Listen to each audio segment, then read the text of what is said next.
Yeah. I know you've been through it a lot before, beating big name teams, ranked teams. How has this group handled that coming down off of the Maryland win? We had a somewhat of a day off, active rest yesterday, but we got our scouting report in. They seem to be in a good place, and obviously that's our challenge. This is our first step into having.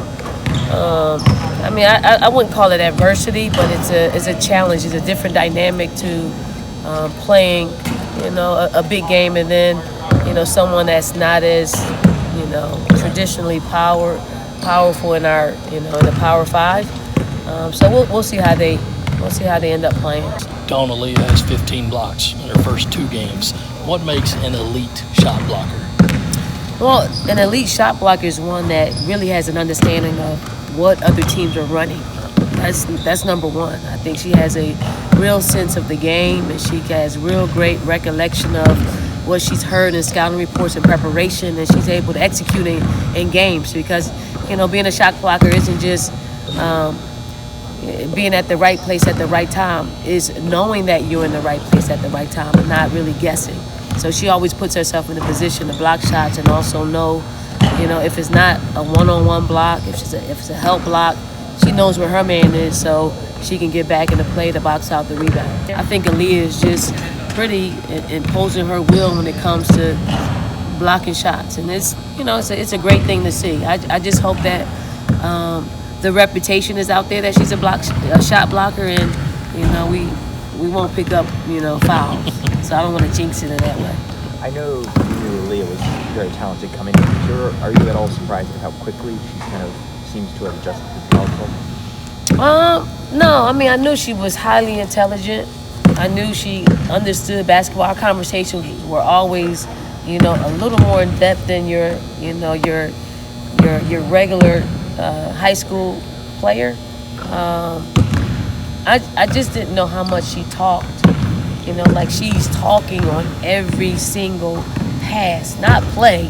Every pass, she is saying something to somebody, and and I hope it just continues to become contagious with everybody else. What have you seen from the first 2 games? I think she's playing pressing a little bit. She's really amped up, and I'd rather her be amped up than sedated. She's still trying to find her way with the speed of the game, what she needs to do, because she's got a lot of tools in her toolbox, and she just tries to use them all at once, rather than letting the game come to her a little bit and then imposing her will. But she's all in, and she'll figure it out as she continues to get more experience out there on the floor. You're going to be stunned for us to answer how we're going to ask you about going back home. Yes. What's this game going to mean for you? It's going to mean a lot just because my city will be there. We got 100 people coming from my city to be there to watch me play, so that means a lot to me. And they can't come all the way out here to see me, so for them to have a chance to see me in person, it feels good. How far is your hometown away from Dayton? Like an hour 30, 2 hours. And for the 100, are they all family and friends, or just how many family?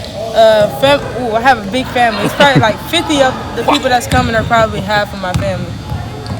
What was your overall takeaway from Maryland? Did you feel like that you got out a little bit of more jitters? That game was the only game that I was ever really nervous for. So I feel like that was the game that I got my jitters out because Coach was telling me, you're going to be nervous. And I was good all the rest of the game to the Maryland game. So that's the game that I was a little nervous on. Zia, there's some times out on the court where it kind of looks to me like that you want to go ahead and take it to the rack and score, but maybe you're kind of having to pace yourself. What have you and Dawn talked about on that line? Does she tell you to say, hey, kind of pull back and get your teammates involved? I just have to. She taught me how to go with the flow. In high school it was just I can go whenever I wanted, when I wanted. But in college it's a lot different. It's organized, more organized, and I have to do not just what I want to do, but the team needs to win and get my teammates involved. So it's just a transition from going with the flow and knowing who needs the ball and when they need it. How tough of an adjustment was that after being, all everything in high school? It was a big adjustment for me, actually. It took a lot of film watching for me to notice, like, I missed this pass, or I should have passed it here, But once the season got going and got started, that's when it all clicked for me, and I was able to go with the flow.